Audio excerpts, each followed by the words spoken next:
जय हिंद गाइस, कैसे हैं आप लोग। आशा करती हूँ कि आप लोग बहुत अच्छे होंगे। मैं लकी आप लोगों का अपने YouTube चैनल पे एक बार फिर से स्वागत करती हूँ। तो गाइस, बहुत सारे कमेंट आ रहे थे बिहार पुलिस के रिटन एग्जामिनेशन से रिलेटेड।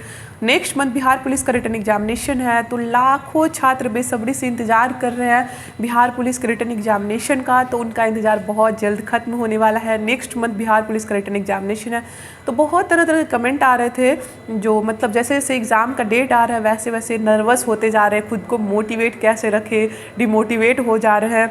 मतलब लास्ट के टर्म में कैसे पढ़े कि एक सीट मेरा कंफर्म हो जाए।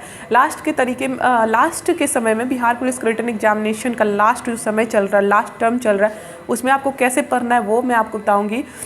तो वीडियो को पैसेंसफुली शुरू से अंत तक देखिए। अगर मेरे चैनल पे आप नए हो तो प्लीज़ मेरे चैनल को सब्सक्राइब कर देना, लाइक कमेंट शेयर ज़रूर करना। तो गाइज़, ये मेरा नया चैनल है। पुराने चैनल में टेक्निकल इशू आ गया, इस कारण वो बंद पड़ गया। तो इस चैनल को सब्सक्राइब करें और ज़्यादा से ज़्यादा सब्सक्राइब कराएं और चैनल को सपोर्ट करें। तो गाइज़, अब बिना समय गंवाए मैं आपको बताऊंगी कि आपको कैसे खुद को मोटिवेट करना है और कैसे पढ़ना है। तो सबसे पहले मैं सिलेबस का बता दूं। तो गाइस, सबसे पहले मैं सिलेबस के बारे में बात करूँगी। तो सिलेबस जो है वो पहले से चेंज हो चुका है। तो बहुत सारे लोगों का क्वेश्चंस था कि सिलेबस चेंज हो गया है तो फिर किस टाइप के क्वेश्चंस आएंगे, कुछ दिक्कत तो नहीं होगा। तो सबसे पहले सिलेबस के बारे में आप जान लो। पहले जो है बिहार पुलिस के एग्जामिनेशन में 12th बेस के क्वेश्चंस आते थे। तो जी हाँ दोस्तों, पहले 12th बेस के क्वेश्चंस आते थे, लेकिन इस बार से सिर्फ और सिर्फ 10th बेस तक के ही क्वेश्चन आएंगे। ये तो आप लोगों के लिए नॉर्मल हो गया। आप लोगों ने तैयारी किया था 12th बेस के तरीके से, अब 10th बेस पे क्वेश्चन आएगा तो ये तो नॉर्मल है आप लोगों के लिए, इसमें घबराने की क्या बात है। तो देखो, 45 नंबर के जीके से क्वेश्चंस आएंगे और 30 नंबर के साइंस से, और फिर 15 नंबर के हिंदी इंग्लिश से, और फिर 10 नंबर के मैथमेटिक्स से। तो अब सवाल ये है कि कोई करंट अफेयर के क्वेश्चंस नहीं आएंगे क्या।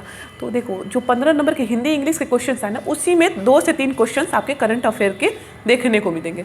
तो अगर आपने अभी तक करंट अफेयर की तैयारी नहीं किया तो मेरा टेलीग्राम चैनल है इंडियन शेरनी, आप सर्च करो और वहाँ पर ज्वाइन करो। टेलीग्राम का चैनल है, वहाँ पर करंट अफेयर पर डे का करंट अफेयर 10 से 12 अपलोड किया जाता है। तो कम समय में आपका वहाँ पर तैयारी हो जाएगा करंट अफेयर का।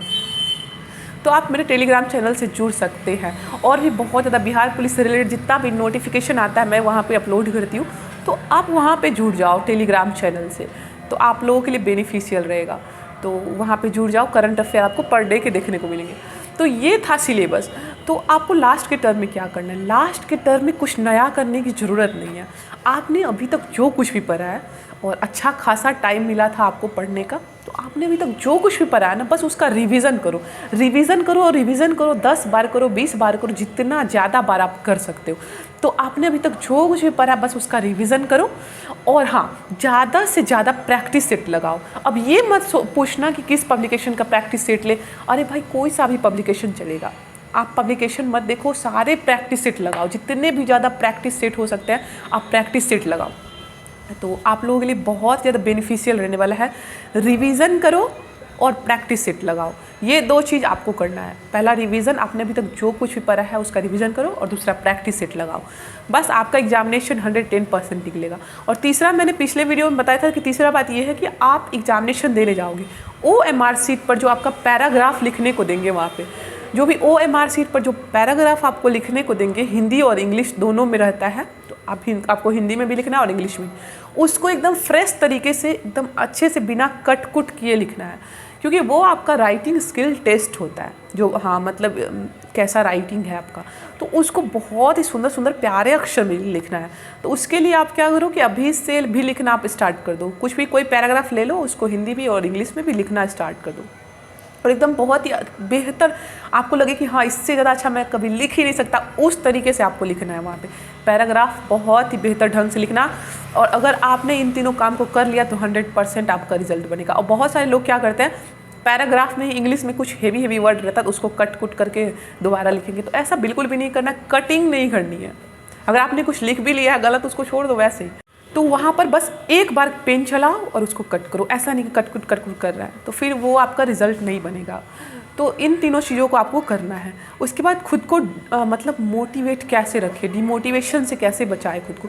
तो देखो, सबसे बड़ी बात है आपके पास टाइम कम है। एग्जामिनेशन बहुत ही जल्दी होने वाला है। अब मतलब परीक्षा की घड़ी बहुत ही ज़्यादा नज़दीक आने को है। अब आपके पास टाइम ही नहीं है। आप क्यों सुनते हो दूसरों की बातें? दूसरों की बातें सुनो ही मत। बहुत सारे लोग बोलते हैं कि लोग मतलब डिमोटिवेट करते हैं कि ऐसे नहीं होगा, वैसे नहीं होगा, ऐसे करने से ऐसे होगा। भाई आप दूसरों की बातें ही मत सुनो। आपके पास उतना टाइम कहाँ है, आप दूसरों की बातें कहाँ सुनते हो? और अगर आपको लगता है कि मैं डिमोटिवेट हो रहा हूँ, आप अपने घर की परिस्थिति देख लो। आपको किस चीज़ के लिए जॉब चाहिए, आपको जॉब की नीड क्यों है, वो रीज़न देखो और आप खुद मोटिवेट हो जाओगे। अपने मम्मी पापा का फेस देख लो, आप खुद ही मोटिवेट हो जाओगे। कोई मोटिवेशन की ज़रूरत ही नहीं है आपको। बस एक बार ये सोच लेना कि मुझे किस चीज़ के लिए जॉब की ज़रूरत है, बस ये सोच लेना। और बहुत सारे लोग भड़काते हैं, तो उनकी बातों पे ध्यान नहीं देना है, क्योंकि लोगों का काम ही इतना ही है, वो कुछ न कुछ कहते रहेंगे, ठीक है, और अफवाह फैलाते रहेंगे। वहीं जब आपका रिजल्ट बन जाएगा ना, तो वो लोग ऐसे ही बोलते कि अरे मुझे तो पता ही था तुम मतलब कुछ करोगे, तुमसे होगा, मुझे तो पता ही था फलाना का बेटा ऐसा कुछ ज़रूर करेगा। तो उनको पहले से ही पता रहता है, इसलिए आप टेंशन मत करो। आपके बारे में भी उनको पहले से पता होगा कि आप कुछ ज़रूर करोगे, ठीक है। तो उनको बस दिखाना है, इतनी मेहनत करनी है ना। तो भाई काफ़ी अच्छे से मेहनत करो। अगर आप चाहते हो कि हाँ, आप बगल वाले को बोलने का मौका देना चाहते हो कि हाँ भाई मुझे तो पता ही था कि तुम ऐसे कर सकते हो, तो काफ़ी मेहनत की ज़रूरत है, ठीक है। तो अच्छे से मेहनत करो, तभी तो आप सफल होगे, तभी तो बगल वाला कहेगा कि मुझे तो पता ही था कि तुमसे हो पाएगा, तुम एक दिन ज़रूर कुछ करोगे। तो उसके लिए आपको बहुत ज़्यादा संघर्ष करने की ज़रूरत है, बहुत ज़्यादा पढ़ने की ज़रूरत है, और खुद को समर्पित कर दो। भाई अब तो लास्ट टर्म है, अब नहीं पढ़ोगे तो कब पढ़ोगे? बस अभी से पढ़ना चालू कर दो। जो टाइम है, जितना ही टाइम है, इतना ज़्यादा पढ़ो, इतना ज़्यादा रट लो, हर चीज़ पढ़ लो। जितना भी आपको लगे कि हाँ मैंने ये ऐसा पढ़ा ही नहीं, उसको मतलब इतना बार पढ़ो कि सब लगने लग जाए कि हाँ भाई मतलब सब पढ़ा पढ़ा से लगने लग जाए। अच्छे से मेहनत करो, क्योंकि अभी भी टाइम है और अभी भी किस्मत बदल सकती है। अगर आपने अभी तक कुछ नहीं पढ़ा, अभी भी रिवीजन करना चालू कर दो। और ऑब्जेक्टिव टाइप क्वेश्चंस जितने भी होते हैं, आप जैसे आपको लगता है ना कि हाँ मैं इस सब्जेक्ट में कमज़ोर हूँ, तो यूट्यूब पे जाओ। यूट्यूब से अभी भी टाइम है, यूट्यूब पे देखो, फ्रीज के वीडियो बहुत ज़्यादा है, फ्री के वीडियो, तो आप वहाँ पे जाके सर्च करो और पढ़ो। अभी भी टाइम है आपके पास। अच्छे से मेहनत करो, एक सीट कन्फर्म करो, क्योंकि इतनी बड़ी वैकेंसी आज तक नहीं आई थी, अभी आई है, तो उसका फ़ायदा उठाओ भाई। अच्छे से मेहनत करो और एक सीट कन्फर्म करो, और अपने घर, अपने परिवार, अपने माँ बाप का नाम रोशन करो। तो आई होप कि आप लोग पढ़ोगे और एक सीट कंफर्म करोगे। तो गाइज़, आप लोगों को वीडियो अच्छी लगी हो तो लाइक कमेंट शेयर ज़रूर करना।